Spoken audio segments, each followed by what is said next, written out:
Information Awareness Drive at Book Giving isinagawa sa Barangay Malawag National High School. Ang kasundaluhan ng 2nd CMO Kasangga Company sa pamumuno ni Captain Jason Ray G. Jaramillo, Infantry Philippine Army, Commanding Officer ng 2nd CMOC 9 CMO Battalion, Simor Philippine Army, ay nagsagawa ng Information Awareness Drive at Book Giving sa Barangay Malawag National High School, Nabua, Camarines Sur. Nito lamang ika-20 ng Setyembre taong kasalukuyan. Pinanguna ng kanilang Platoon Sergeant na si Staff Sergeant Aristotel O. Regala, Infantry Philippine Army, ang nasabing aktibidad na ito sa Malawag National High School para sa layunin na maipamahagi ang mga libro sa mahigit kumulang 180 na mag-aaral upang magamit nila sa kanilang pag-aaral.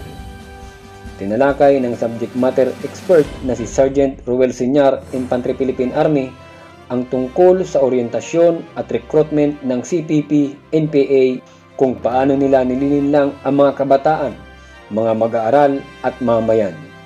Tinalakay din ang insurensiya, 3 Powerful Armed Revolution, Global Terrorist Index, at recruitment sa hanay ng hukbong katihan ng Pilipinas. Nagpasalamat naman ang mga guro sa Malawag National High School sa pangunguna ng kanilang punong guro na si Irenia L. Saison.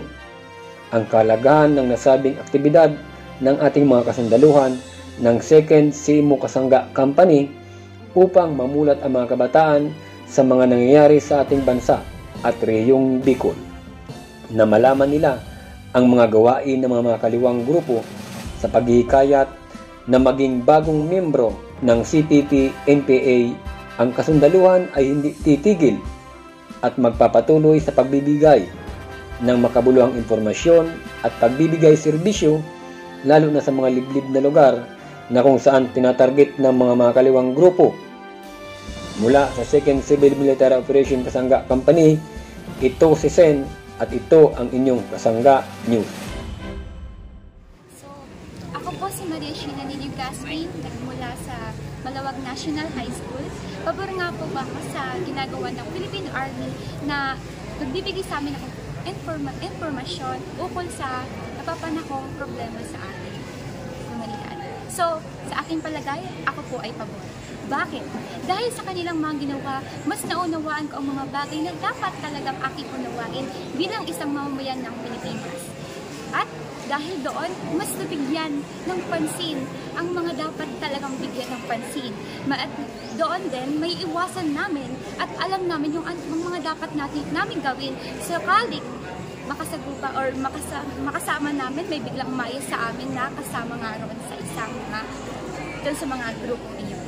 Kapag po ba nag-join ako sa CPP NPA, ano nga po ba ang magtulong sa akin ng mga informasyon na bigay sa akin? Sa akin po, ang magiging ang mga naitulong sa akin, mga binigay na informasyon sa akin, ay napakaganda at napaka-informatibo. Dahil maaaring nga, meron akong makasama.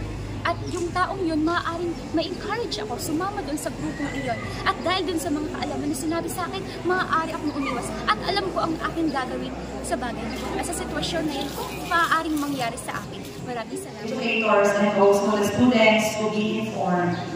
Kasi terrorism nowadays is not a cool issue. Alam natin yan. So, and it's written in the Bible that time will come, magiging mapanganib ang sa aming buhay.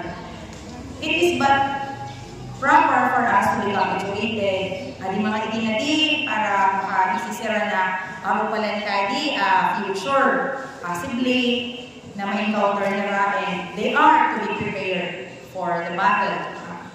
So, as the younger generations, I salute the campaign which is being done by soldiers like you, because I, for one, is a niece of my uncles who died soldiers. Very good po ay kita, nakakaintindi sila ang mga bagay na dapat nila maintindihan, and at this point, may isiyan nila, for so long a time, kung dapat ang magiging point of view nila. Hindi dapat na yung pananaw, eto lang. Ito ang gusto natin mangyari kasi ito yung immediate na may kasiyahan tayo. But we should also be concerned with the safety, with the security of the Filipinos. And itong paraan na ginagawa niyo is one way for us to be ensured na these students are informed. These students are educated. And thank you so much for giving us the opportunity na maging bahagi po ng programa ng AFP. Salamat po sa Diyos.